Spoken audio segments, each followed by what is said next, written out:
नारायण नारायण नारायण बोल चेतन नारायण बोल।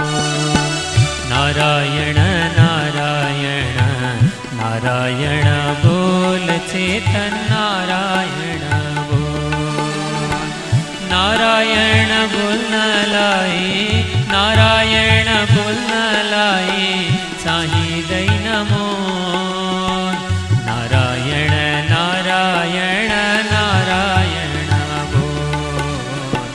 नारायण नारायण नारायण बोल। जय श्रीमन्नारायण। ओम तत्संयोरावृणीमहे गातुं यज्ञाय गातुं यज्ञपतये। दैवी स्वस्तिरस्तु नः स्वस्तिर्मानुषेभ्यः ऊर्ध्वं जिगातु भेषजं। सन्नो अस्तु द्विपदे सञ्चतुष्पदे। ओम शान्ति शान्ति शान्तिः। लक्ष्मीनाथ समारंभां नाथयामुनमध्यमाम् अस्मदाचार्यपर्यन्तां वन्दे गुरुपरम्पराम्। महोद्गल्यवंशं सुलभं सुशीलं रामानुजार्यस्य मताश्रयन्तं श्रीमत्सुकाचार्यकृपैकभाजं श्रीदेवकीनन्दनवर्यमीडे। सर्वमङ्गलमाङ्गल्यं सर्वोपद्रवनाशनं वन्दे रामानुजार्यस्य नित्यं पादाम्बुजद्वयम्। तत्त्वेन यश्चिदचिदीश्वर तत्स्वभाव भोगापवर्गतदुपायगतिरुदारः। सन्दर्शयन्निरमिमीतपुराणरत्नं तस्मै नमो मुनिवराय पराशराय। मेघश्यामं पीतकौशेयवासं श्रीवत्साङ्कं कौस्तुभोद्भासिताङ्गं पुण्योपेतं पुण्डरीकायताक्षं विष्णुं वन्दे सर्वलोकैकनाथम्। हरिनारायण दुरितनिवारण परमानंद परमपुरुषोत्तम भक्तजनप्रिय पंकजलोचन नारायण तव दासोऽहं। श्रीनारायण तव दासोऽहम्। अखिल हेय प्रत्यनीक कल्याणैकतानाथ श्वेतर समस्त वस्तु विलक्षण अनंत ज्ञानानंदैक स्वरूप परात्पर परब्रह्म परमेश्वर भगवान श्रीमन्नारायण परतत्व हुनुहुन्छ भनेर सम्यक प्रतिपादन गर्ने पुराण रत्न श्री विष्णु पुराण श्री पराशर महर्षिका श्रीमुखबाट मैत्रेय ऋषि श्रवण गरिरहनु भएको छ। क्रमबद्ध श्रृङ्खलामा हामी गएका प्रसङ्गमा महाराज सगर र और्व ऋषिको दिव्य संवादलाई सुनिरहेका छौँ। और्व ऋषि अति ज्ञानी हुनुहुन्छ। सगर महाराज पनि अति ज्ञानी कुलमा हुनुहुन्छ। उहाँले नित्य कर्म, नैमित्तिक कर्म, काम्य कर्मका विषयमा जिज्ञासा गर्नुभएको छ। नित्य कर्मको उपदेश गर्नुभयो और्व ऋषिले महाराज सगरलाई। नैमित्तिक कर्मको उपदेश प्रारम्भ गर्नुभएको छ। नैमित्तिक कर्मका 16 विभागहरू हामीले सुन्यौँ। त्यसमध्ये नामकरण संस्कारसम्मका प्रसङ्गहरू हामीले गएका श्रृङ्खलामा सुन्यौँ। पराशर महर्षि बताइरहनु भएको छ मैत्रेय महाराज सगरको जिज्ञासा अनुसार और्व ऋषिले नामकरण संस्कारको उपदेश गर्नुभयो। नाम भगवानसँग सम्बद्ध राख्नुपर्छ। छोरीको नाम भगवती लक्ष्मीजीसँग सम्बद्ध। यसैबाट हाम्रो पनि कल्याण छ र ती छोराछोरीमा भगवान र भगवती लक्ष्मीजीका लक्षणहरू आएर, गुणहरू आएर प्रवेश गर्छन् संस्कारद्वारा। उनीहरूको पनि कल्याण छ। यो कुरा हामीले सम्झ्यौँ। अर्थहीन नाम राख्न हुन्न, कर्कश नाम राख्न हुन्न। धेरै लामो नाम राख्नुहुन्न, एकाक्षरी नाम पनि राख्नुहुन्न, यो पनि हामीले सम्झ्यौँ। ब्राह्मण छन्, क्षत्रिय छन्, वैश्य छन्, शूद्र छन्, उनीहरूका नामका पछिल्तिर शर्मा, वर्मा, गुप्त अनि दास यति संयोजन हुन्छ। हामीले पहिले पनि सुनेका छौँ, भगवत शरणागत चेतन वैष्णवजनहरू उहाँहरूका नामका पछिल्तिर दास, प्रपन्न, शरण यी शब्दहरू संयोजन गरिन्छ। यो भनेको भगवानसँग सम्बन्धित नाम राखिएको छ, मधुसूदन, कृष्ण, राम, नारायण आदि। त्यहाँनिर दास जोड्दा नारायण दास, मधुसूदन दास, रामदास, कृष्णदास, कृष्ण शरण, कृष्ण प्रपन्न, राम प्रपन्न, नारायण प्रपन्न, नारायण शरण, यस प्रकारका नामहरू वैष्णवजनले राख्नुहुन्छ। यो शरणागति अथवा दासत्व भगवानको स्वीकार गरिएको हो। यहाँ त्यहाँसम्म कसैको राम नाम छ, नारायण नाम छ अथवा गोविन्द नाम छ भने उहाँहरूका प्रपन्नसम्म अथवा दाससम्म अथवा शरणसम्मको त्यही नाम नै हो भनेर सम्झिनु पर्यो। गोविन्द शरण भन्नु, गोविन्द यो नाम बराबर सम्झिनु पर्यो। त्यस पछाडि उहाँ ब्राह्मण हुनुहुन्छ भने शर्मा, गोविन्द शरण शर्मा, गोविन्द दास शर्मा, गोविन्द प्रपन्न शर्मा। त्यस्तै क्षेत्रीय हुनुहुन्छ वर्मा, वैश्य हुनुहुन्छ गुप्त, त्यस्तै उहाँ शूद्र हुनुहुन्छ दास। यसबाट के सम्झनु पर्यो भने पहिलेको जो दास नाम हो त्यो दासान्त नाम होइन, त्यो भगवत सम्बन्धी नाम हो। नवदा भक्तिमा दास्य भक्ति आउँछ, त्यस कारणले दास, यो दासान्त होइन नाम। त्यस पछाडि दास पछाडि अब जोडिने शर्मा भएपछि शर्मा अन्त्य भएको नाम भयो यो। त्यस कारणले गोविन्द दास शर्मा, यो दासान्त भएन। शूद्रका लागि दासान्त नाम। यहाँनिर शूद्रको अनुसार दास शब्दको प्रयोग अन्तिममा छैन, शर्मा शब्दको प्रयोग अन्तिममा भएको हुनाले भगवत शरणागति परक नाम वैष्णवजनले राखिसके पछाडि शर्मा, वर्मा, गुप्त यसरी जोडिन्छ। यो पहिले पनि हामीले सम्झिसकेका छौँ। शर्मेति ब्राह्मणस्योक्तम वर्मेति क्षत्र संश्रयम गुप्तदासात्मकम नाम प्रशस्तम वैश्य शूद्रयोः। यो कुरा नबुझेका मूर्खहरू अथवा केवल वैष्णव निन्दाका लागि जसको जन्म भएको छ र आफ्नो कर्तव्य त्यति नै मात्रै ठानेका छन्। मैले ठुलै पुरुषार्थ गरेँ वैष्णवहरूको निन्दा गर्नाले, यति मात्र बुझेका व्यक्तिले दासान्त नाम राख्छन् वैष्णवले, यिनीहरू त शूद्र हुन् भनेर व्यवहार गर्छ। तर आफैले प्रत्येक पटक दासोहम तब केशव भनेको कुरा सम्झिँदैनन्, बुद्धि छैन, शास्त्र के हो थाहा छैन, निन्दाले आँखा टालिएको छ। त्यस्ताका कुरा गर्नु पनि यो अपराधका निमित्त हुन्छ। त्यस्ता निन्दकहरूको स्मरण मात्रै पनि हाम्रो नाशक हुन्छ। त्यस कारणले शास्त्र र सज्जनको सङ्गत गरेका व्यक्तिहरूसँग मात्रै सङ्गति बनाउनुपर्छ। यस प्रकारका नामहरू राख्ने भागवत सम्बन्धी नाम, यसैले कल्याण हुन्छ। त्यस पछाडि अरू संस्कारहरूलाई जसरी षोडश संस्कारका क्रममा पहिले बताइयो त्यो सम्झिँदै आउनुपर्छ।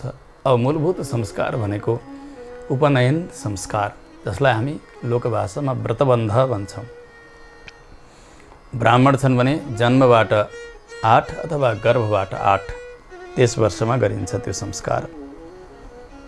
ततोऽनन्तर संस्कार संस्कृतो गुरुवेश्मनि यथोक्त विधिमाश्रित्य कुर्याद विद्या परिग्रहम्।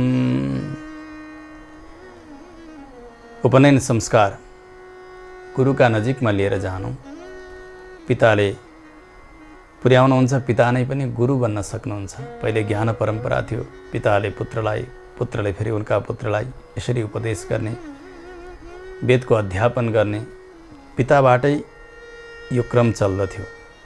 अहिले त त्यो लुप्त हुँदै गएको छ। अब गुरुका साथमा पुगेर उपनयन संस्कार सम्पन्न भएपछि विद्या अध्ययन प्रारम्भ गर्नुपर्छ। अरू ऋषि बताउँदै हुनुहुन्छ, हे राजन सुन्नुहोस्, विद्याध्ययन पूर्ण भयो ब्रह्मचर्य व्रतमा रहेर। जसरी गुरुले आज्ञा गर्नुभएको छ, जस्ता नियमहरू बताइएका छन्। पहिले ब्रह्मचर्य आश्रमका ती सबैलाई जान्नुपर्छ। विद्या प्राप्तिका निमित्त उनले आचार्यको सेवा गर्नुपर्छ, आज्ञाकारी बन्नुपर्छ।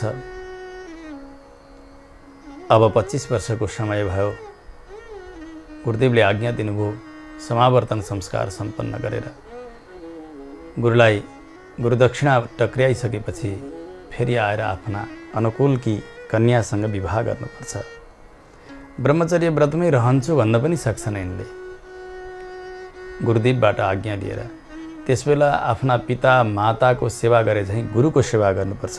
ती शिष्यले ब्रह्मचर्येण वा कालं कुर्यात् सङ्कल्पपूर्वकं गुरोः शुश्रूषणं कुर्यात् तत्पुत्रादेरथापि वा।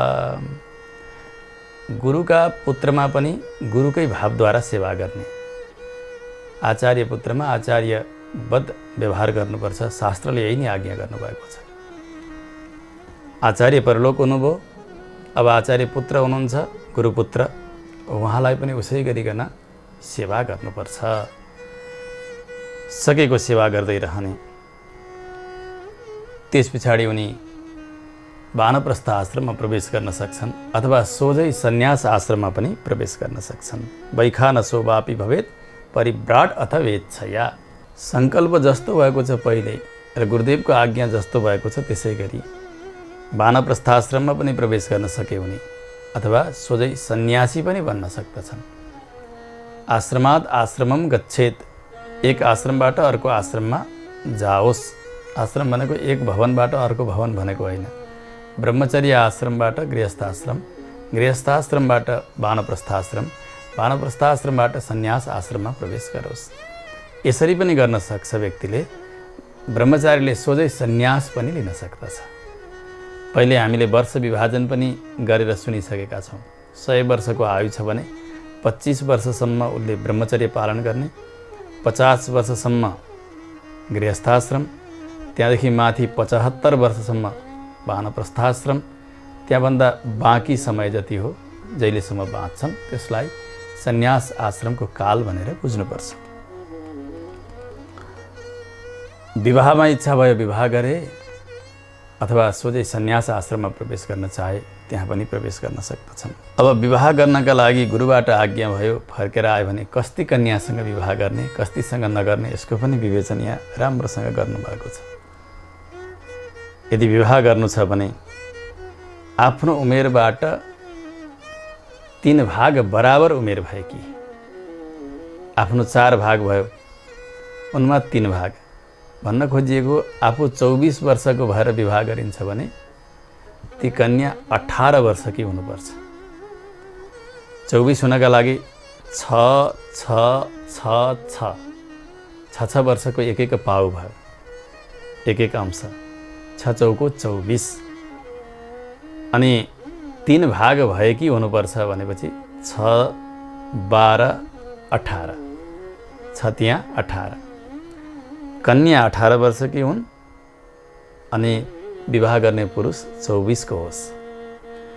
यसै गरी यदि 28 वर्षका छन् ती विवाह गर्ने पुरुष, 7 चौको 28 भने 7 त्यहाँ 21 की हुनु पर्यो ती कन्या।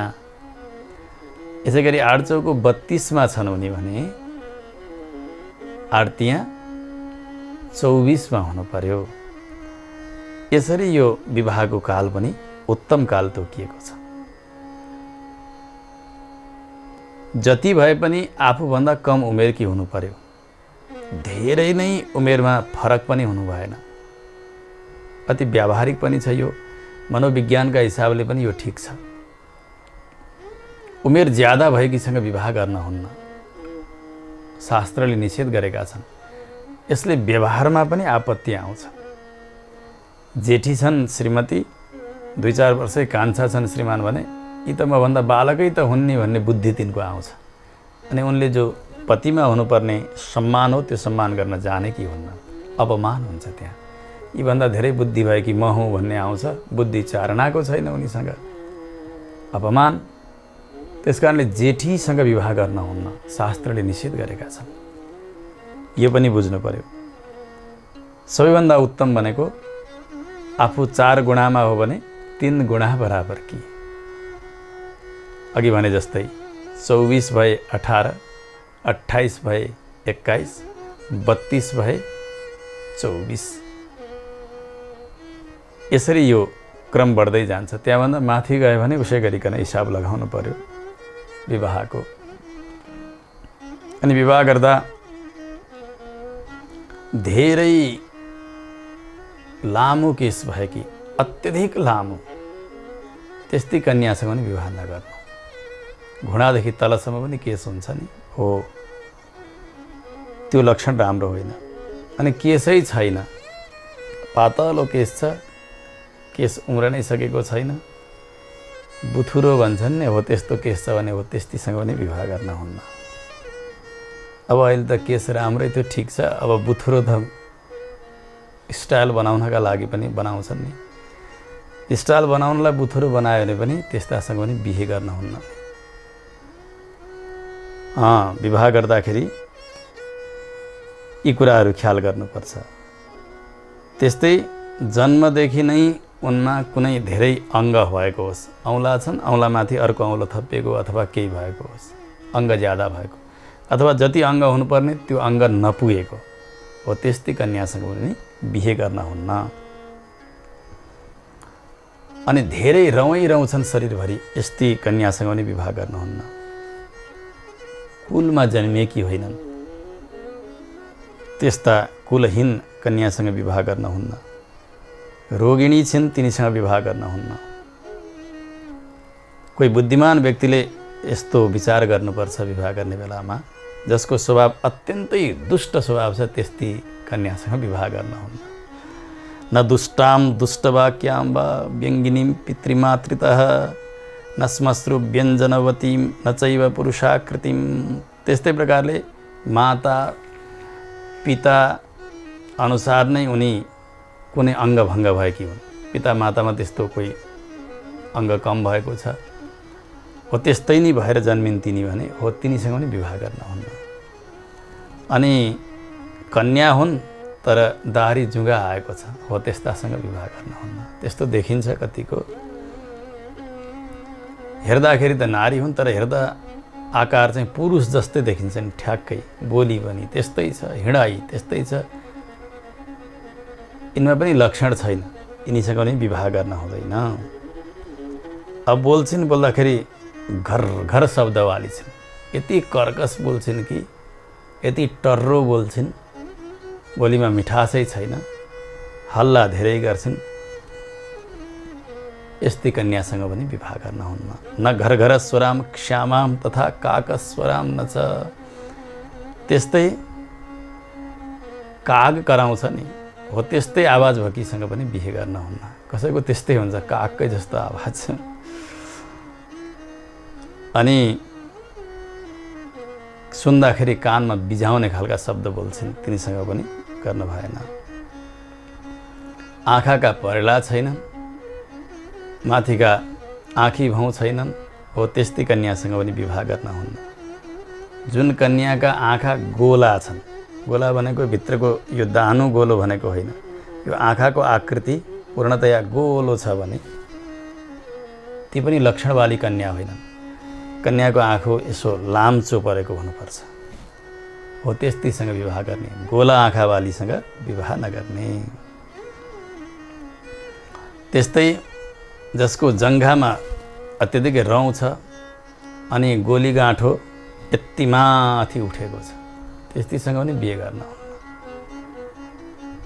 अनि हाँस्ने समयमा उनका गालामा खाल्टो पर्छ नि, हो तिनको पनि राम्रो लक्षण होइन, तिनीसँग विवाह गर्न हुँदैन। त्यस्तै जसको कान्ति छैन शरीरमा, उजाड जस्ती छन्, तिनीसँग नि विवाह गर्न हुन्न। जसका नङ सेता छन्, हो त्यस्तै कन्यासँग नि विवाह गर्न हुन्न। अनि आँखा राता छन्, हो तिनी कन्या पनि राम्रो लक्षण भएकी होइनन्, तिनीसँग नि बिहे गर्न हुन्न। त्यस्तै प्रकारले जसका हात गोडा अत्यधिक भारी छन्, एकदमै ठुला ठुला छन्, हो त्यस्तीसँग पनि विवाह गर्न हुन्न। कोही बुद्धिमान पुरुषले विचार गरेरै विवाह गर्नुपर्छ। न वामनाम नाति दीर्घाम नोद्वहित सम्मत भ्रुवम न चाति छिद्रदशनाम न कराल मुखिम नरह। जो अत्यन्तै पुड्की छन् नि, डल्ली हो, तिनीसँग पनि विवाह गर्न हुन्न। जो बाँस जस्तै एकदमै अग्ली छिन् तिनीसँग पनि विवाह गर्न हुन्न। त्यस्तै प्रकारले जसका यी दुई भ्रुकुटीहरू आँखी भौँ जोडिएका छन् त्यस्तै नारीसँग पनि विवाह गर्न हुन्न। त्यस्तै जसका दाँतमा छेदा छेदा परेका छन्, दन्तद्वारे भन्छन् नि, बिचबिचमा छेदा परेका, त्यस्तै नारीसँग पनि विवाह गर्न हुन्न। न कराल मुखिम, हेर्दै डरलाग्दो मुख भएकी छन् नि, हो त्यस्तीसँग विवाह गर्न हुन्न। डरलाग्दो भएकासँग त हत्तपत्त बिहे नि गर्दैन, हेर्दैखेरि तर्साउने जस्तो हुन्छ, ती पनि लक्षण भएकी होइनन्। त्यस्तै प्रकारले अरू पनि लक्षणहरू छन्, जुन लक्षण त्याज्य लक्षणहरू। यसदेखि बाहेक जति पनि लक्षणहरू आएका छन्, हो यिनलाई चाहिँ शुभ लक्षण भनेर जान्नुपर्छ। यसबाट के सम्झनुपर्छ? अब कोही आमाहरू डल्ली हुनुहोला, कसैको शरीर अत्यन्तै मोटो होला, अथवा अघि भने जस्तै हात गोडा ठुला ठुला भएका, अथवा लामो केस, अथवा अघि भने जस्तै बुथुरो केस भएकी कोही हुनुहोला, अथवा गोला आँखा भएकी, राता आँखा भएकी, दाँतमा छेद भएकी। यहाँहरूलाई चित्त दुख्न सक्छ नि, शास्त्रले कत्रो भेद गरेको भनेर। यो जो लक्षण हामीलाई मिलेको हुन्छ, हाम्रो पूर्वजन्ममा जस्तो कर्म गरेका हुन्छौँ त्यही संस्कार वशात मिलेको हुन्छ शरीर हामीलाई। यो हामीले उस जन्ममा गरेका कुकर्मका कारण यी दोषयुक्त शरीर प्राप्त गरेर जन्मिन्छौँ। पुरुषमा पनि यस्तै कति हुन्, कति दुर्लक्षणहरू छन्। त्याज्य पुरुषहरू छन् जससँग विवाह नगर्नु भनेर शास्त्रले बताएका छन्। चाहे पुरुष चाहे स्त्री, यी कसैमा पनि यस प्रकारका खराब दोषहरू आए शरीरमा, त्याज्य कोटीमा छन् ती भने यहाँ बुझ्नुपर्छ यो शरीर भगवानले प्रदान गर्नुभएको हो। हाम्रा पापका कारण त्यस प्रकारका कुलक्षणहरू आए, यो शरीर भगवानलाई लगेर समर्पण गरिदिने भगवत शरणागति। आचार्यका माध्यमद्वारा यो शरीर भगवानलाई समर्पण गर्ने, यो आत्माको भार भगवानलाई समर्पण गर्ने, भगवानका ती पावन शङ्खचक्र ग्रहण गर्ने, सुन्दर श्री तिलक लगाउने, तुलसीको माला लगाउने, भगवानका मन्त्रको जाप गर्ने। अब सबै लक्षणहरू छँदै छैनन्, तर यो लक्षणले, यस प्रकारका सुलक्षणहरूले, संस्कारहरूले उनलाई उत्तम लक्षणवाली बनाइदिन्छ। किनभने नाम पनि आचार्यले राख्दा भगवती लक्ष्मीजीसँग सम्बद्ध नाम राखिदिनुहुन्छ। नाम संस्कार भयो। शरीरमा तिलक धारण गरिसकेपछि, आयुधहरू धारण गरिसकेपछि शरीरको संस्कार भयो। मन्त्र उच्चारण गर्ने, द्वैमन्त्रको नित्यानुसन्धान, भगवानका नाम लिने, यो बाणीको त्यो घर घरपन छ नि, जो कर्कश बाणी, तीखो बाणी, यो मन्त्रोच्चारणले त्यो बाणीको शुद्धता भयो। अनि अरू पनि जति कुलक्षणहरू बताइएका छन्, पुड्की हुनु, डल्ली हुनु, एकदम सुइठी हुनु, अग्ली न अग्ली, राता आँखा भएकी हुनु, दारा भएकी हुनु, डरलाग्दी तर्साउने जस्तै हुनु, यी सबै तर्साउनेपन, यी सबै पुड्कापन, सबै चिज त्यहाँबाट सकिन्छ जति बेला भगवत शरणागति गर्छन् उनले।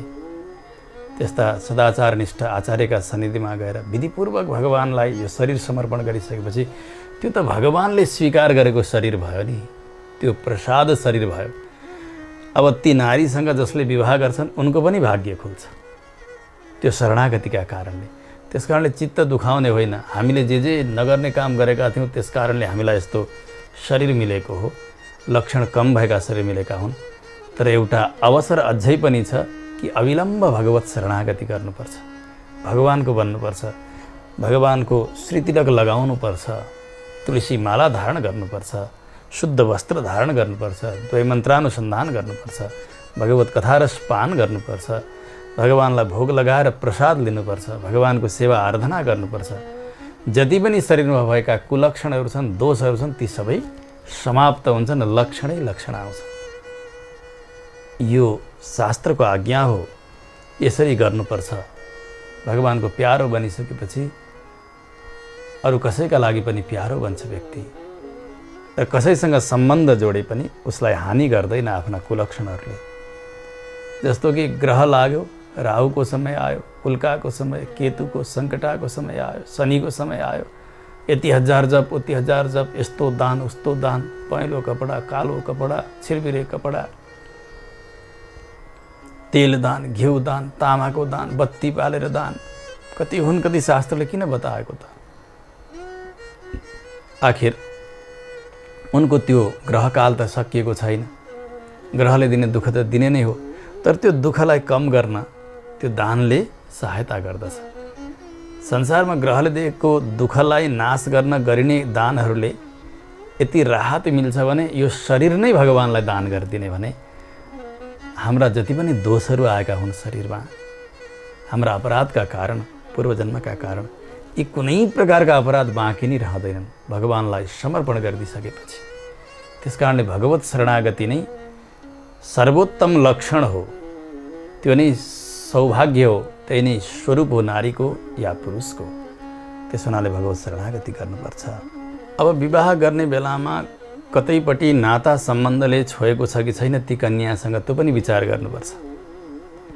विवाह गर्नका लागि निधो गर्न जाँदा, कन्या हेर्न जाँदा बुढापाकालाई लिएर जाने, पितालाई लाने, हजुरबुवालाई लाने यो प्रचलन छ नि, शास्त्रीय प्रचलन हो। उहाँहरूले धेरै पिँढीसम्मका कुराहरू जान्नुभएको हुन्छ। काहीँ शरीरसँग सम्बन्धी सँगै पो विवाह गरिँदैछ कि नाता लाग्नेसँग विवाह पो हुँदैछ कि। अब अहिलेका व्यक्तिहरूले उता मन पराए भयो, यता मन पराए भयो, सगोत्री हो कि अथवा नजिकै मावल जाने घर एउटै पो परेको छ कि, अथवा काका बडा हो कि छोरी पो पर्छिन् कि तिनी, बहिनी पर्ने हुन् कि भान्जी पर्ने हुन् कि दिदी पर्छिन् कि, अलि जेठासँग उसले माया प्रेम गर्यो भने त्यस्तो केही पो हुने हो कि। यस प्रकारका दुर्घटना हुन्छन्। त्यसो हुनाले आफूभन्दा जान्ने वृद्ध ज्येष्ठ श्रेष्ठ व्यक्तिलाई लिएर जानुपर्छ। धेरै कुरा केलाएर मात्रै विवाह गर्नुपर्छ। यतापट्टि आफूबाट 5 पिँढीसम्म मावली कुलमा खोज्नुपर्छ। मामा, मामाहरूका पिता, उहाँहरूका पिता, उहाँहरूका पिता, 5 कुलसम्म काहीँ कतै नाताले भेटेन ती केटीसँग, उनीसँग विवाह गर्न सकियो। यसै गरी पितापट्टि हेर्ने भने 7 पिँढीसम्म हेर्नुपर्छ, काहीँ छोरीपट्टिको नाताले पनि नभेटेको होस्। छोरापट्टि त त्यही कुलको हुन्छ, त्यही गोत्रकी हुन्छन्, विवाह हुने कुरै भएन। छोरीपट्टि त गोत्र परिवर्तन भएको हुन्छ नि। पितृकुलमा पिता, उहाँका पिता गर्दै गर्दै 7 पिँढीसम्मको नातालाई केलाउनुपर्छ। त्यहाँ कहीँ पनि नाता लागेन भने मावलीपट्टि 5 पिँढीसम्म, यता पिताजीहरूपट्टि 7 पिँढीसम्म काहीँ कतै नाताले भेटेन भने त्यहाँ विवाह गर्न सकिन्छ। विवाहको दोष, उनमा लक्षण छैन शरीरमा, त्यसको दोष कसरी निवृत्त हुन्छ भन्ने कुरा त अघि बुझ्यौँ। जस्तो लोकमा पनि एउटा दृष्टान्त छ नि, अर्क विवाहको, कुम्भ विवाहको, त्यसै गरी नरिवलसँग विवाह गर्ने, यस प्रकारका संस्कृतिहरू शास्त्रानुसार, शिष्टाचारअनुसार अहिले पनि चलिरहेका छन्। त्यो अर्क विवाह किन गरिएको हो भने उनमा केही दोष छ। अब विवाह गर्दाखेरि त्यो पति मरिजान्छ, पहिलो पति मर्न सक्छ। त्यसकारणले कसैसँग विवाह गर्ने, अर्कसँग विवाह गर्ने अथवा कुम्भसँग विवाह गर्ने, कुम्भ भनेको कलश, अथवा नरिवलसँग विवाह गर्ने, शास्त्रमा यस्ता विधानहरू छन्। त्यो विवाह भइसकेपछि उनको विवाहजन्य दोष सकियो। अब मरे त्यही अर्क मर्छ, लडे त्यही कुम्भ लड्छ, फुटे त्यही नरिवल फुट्छ। अब जब विवाह गर्छिन् यिनले जुन पुरुषसँग, त्यो मर्दैन। दोष निवृत्तिका निमित्त शास्त्रमा यस्ता विधानहरू जसरी छन्, यसै गरी भगवत शरणागति गरिसकेपछि सम्पूर्ण दोष निवृत्त हुन्छ। यो सम्झिनुपर्छ हामीले। अब यता मामापट्टि 5 पिँढीसम्म हेरियो, यता पिताजीपट्टि 7 पिँढीसम्म हेरियो, काहीँ कतै नाता लागेन। अघि भने जस्तै उमेरमा आफूभन्दा कान्छी छिन्, विवाहको योग्य समय भएको छ, लक्षणले युक्त भएकी छन्, भगवानकी भक्ता छिन् हो त्यस्ती कन्यासँग विवाह गर्ने। यसबाट गार्हस्थ्य जीवन अत्यन्तै आनन्दसँग बितेर जान्छ। गृहस्थश्चोद्वहेत कन्याम न्यायेन विधिना नृप। न्यायपूर्वक र विधिपूर्वक विवाह गर्नुपर्छ। न्याय भनेको व्यवहार, विधि भनेको शास्त्र। यी दुवै कुरालाई मिलाएर नै विवाह गर्नुपर्छ। शास्त्रले जस्तो विधान गर्नुभएको छ त्यही विधिले विवाह गर्नुपर्छ। अनि न्यायपूर्वक भनेको अहिले अनेक बाहनामा सताइन्छ नि, धेरै दाइजो दिने अथवा यति नभइकन बिहे नगर्ने, यसो नभइकन नहुने, यी आदि अन्यायहरू हुनु हुँदैन। विवाहमा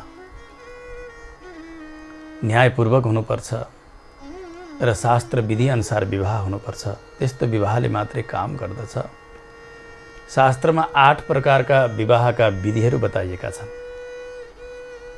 एउटा विधि हो ब्राह्म विधि, अर्को दैव विधि, अर्को आर्ष विधि, अर्को विधिलाई प्राजापत्य विधि भनिन्छ, अर्को आसुर विधि, अर्को एउटा विधि हुन्छ गान्धर्व विधि, एउटा विधि हुन्छ राक्षस विधि, अर्को विधि हुन्छ पैशाच विधि।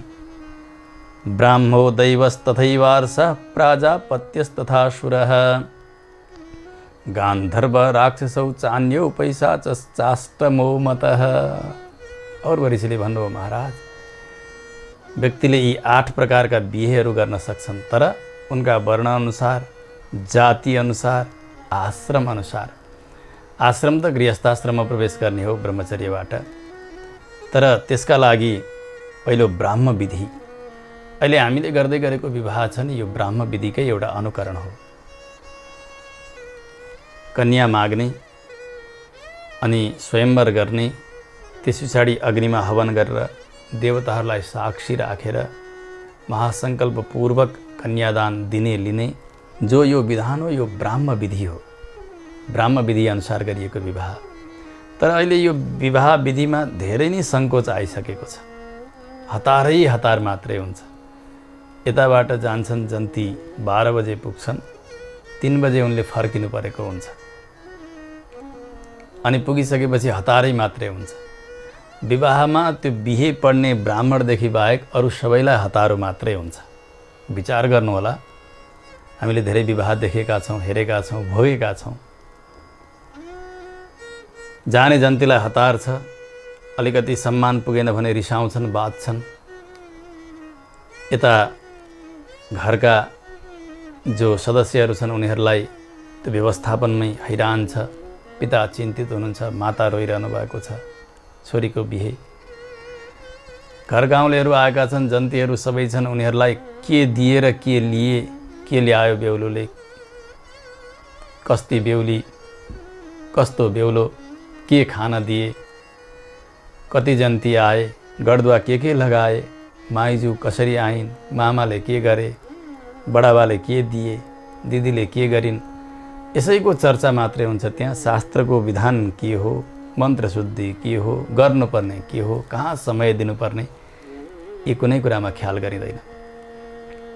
सबै व्यस्त मात्र रहने, जन्ती आफ्नै मस्तीमा रहने, घरकाले केही सोध्नै नभ्याउने, छरछिमेकीलाई पनि अरू कुनै कुराको मतलब छैन।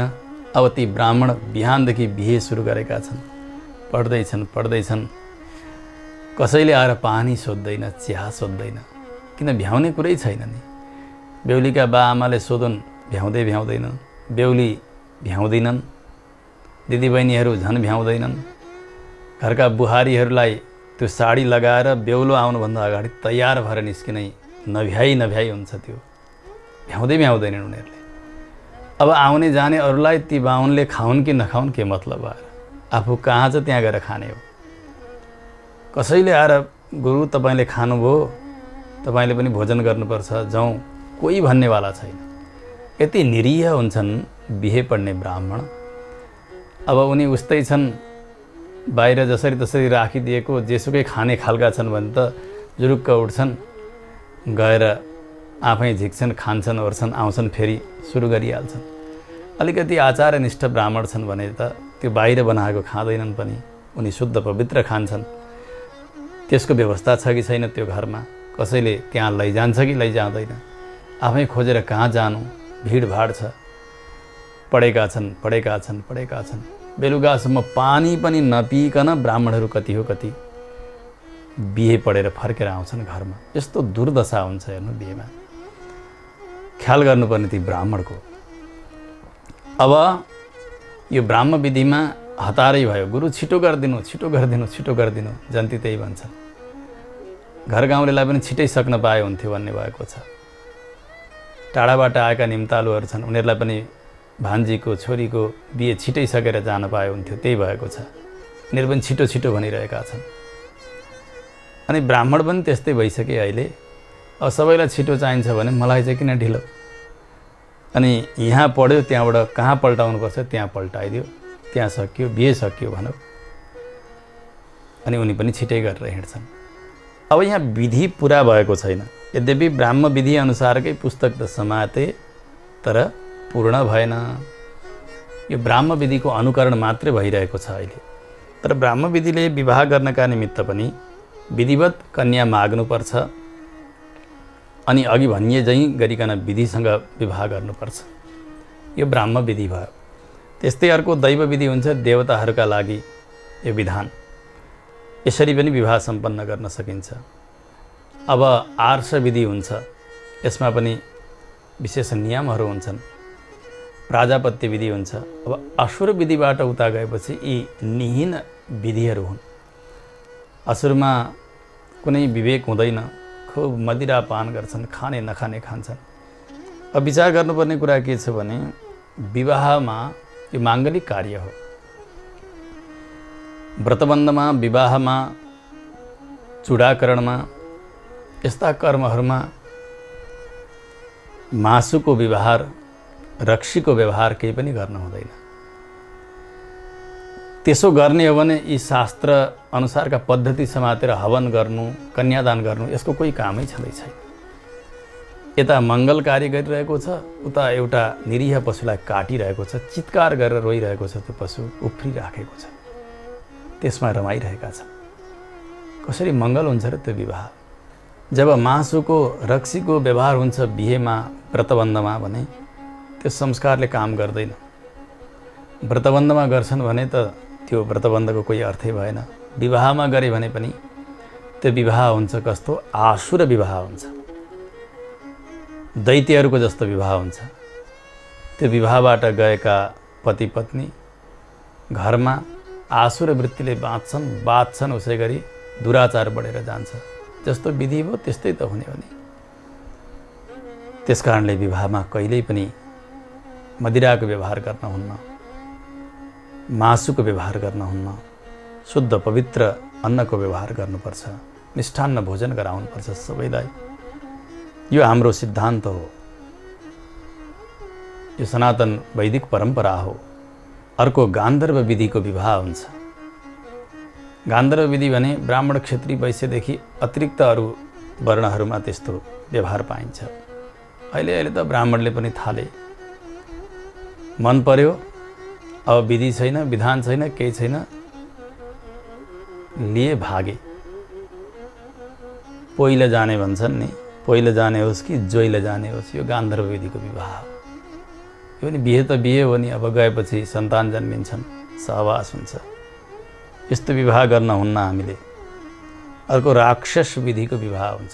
राक्षस विधि भनेको ती कन्या मानेकै छैनन् अथवा ती पुरुष मानेकै छैनन्, जबरजस्ती भिराइदिएको छ। अब त्यस दिनबाटै अशान्ति उनलाई सुरु भयो। जीवनमा शान्ति कसरी आउँछ र? यसलाई राक्षस विधि भनिन्छ। योभन्दा पनि अर्को निकृष्ट विधि हुन्छ पैशाच विधि। पिशाच अत्यन्तै क्रूर हुन्छन्, दुष्ट हुन्छन्, एकदमै दुष्ट्याइ मात्रै छ। जबरजस्ती आफ्नो धनको घमण्डले, बलको घमण्डले, आफ्नो प्रभावले गर्दा कोही त्यस्ता अलि निमुखा वर्गका त्यस्ता कन्याहरू जुन मन लाग्यो त्यसलाई टिपेका छन्, लगेका छन्, दुराचार गरेका छन्। विवाह त भयो, पुरुषसँग तिनी गइसकेपछि, तर यो पैशाच विवाह भयो। यीमध्ये अहिले चलेको जो ब्राह्म विधिको अनुकरण हो, सकेसम्म यसलाई समय लगाएर पढ्ने हो भने यो उत्तम हुन्छ। यसमा पहिले पहिले साँझ नपरिकन जन्ती आउँथे अनि बिहान उज्यालो भएपछि जन्ती बिदा गरिन्थ्यो। रातभर करिब करिब 12 घन्टाभन्दा ज्यादा पढ्दाखेरि त्यो विवाह सकिन्थ्यो। अब 2 घन्टामा 2.5 घन्टामा कसरी सकिन्छ? अनि अहिले त कमसेकम 2 घन्टाभन्दा ज्यादा त्यो गोडा धुने समयमा बितेर गएको हुन्छ। आधा घन्टा पनि हुँदैन बिहे पढ्ने समय।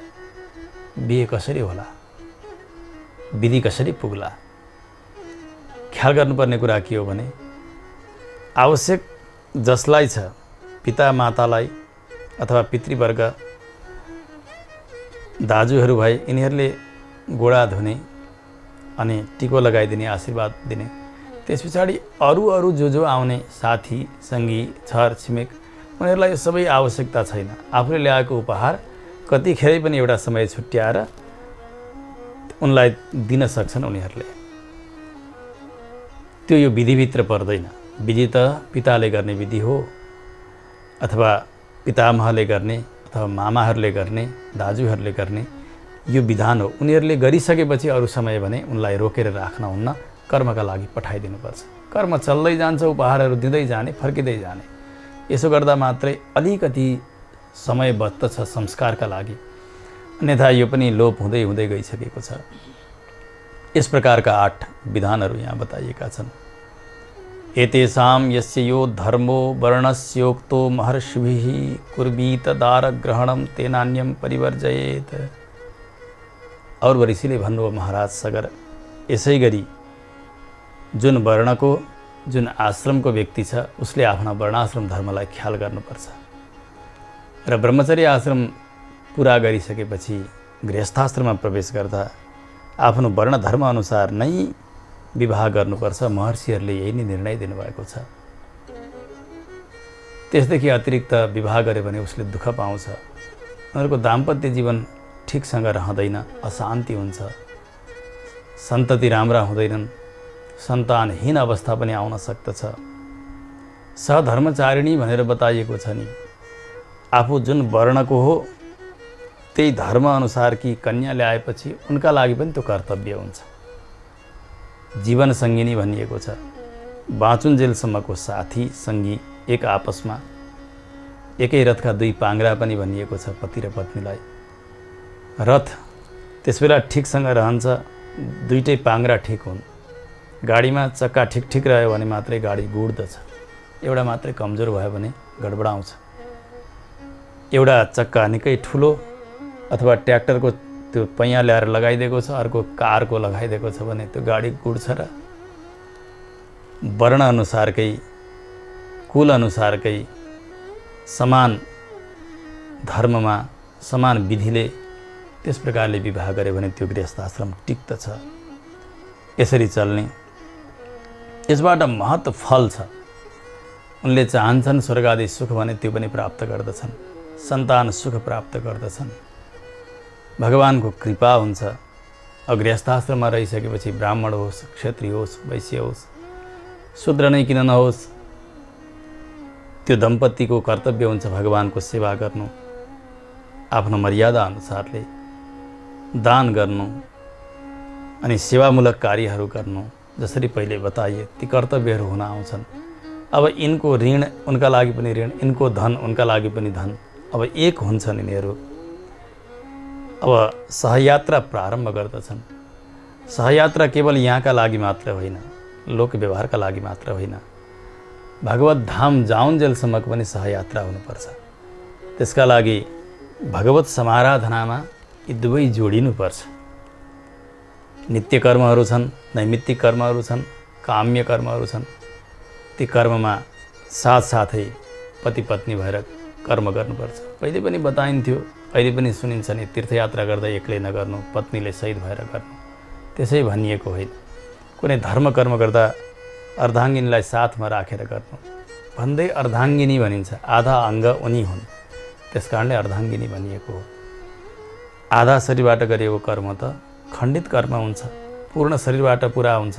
त्यस हुनाले पति पत्नी दुवै भएर नै कर्म गर्नुपर्छ। यसैमा कल्याण छ। यस प्रकारको कल्याणको उपदेश, विशेष गरिकन विवाह संस्कारसम्मका उपदेशहरू षोडश संस्कारमा हामीले पहिले श्रृङ्खलामा सुनिसकेका छौँ। गर्भाधानबाट विवाह संस्कारसम्म यी सबैको सूक्ष्म र विस्तृत यहाँ चर्चा आवश्यकता अनुसार गरियो, समयअनुसार गरियो।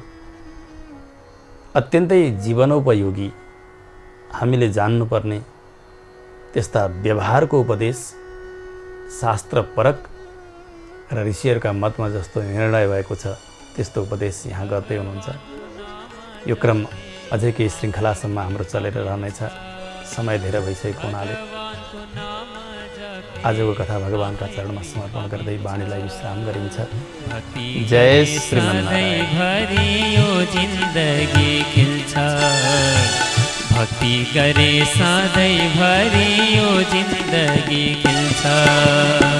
त्यसैले त शास्त्र भन्छन् नारायण बोल चेतन नारायण बोल। त्यसैले त शास्त्र भन्छन् नारायण बोल चेतन नारायण बोल।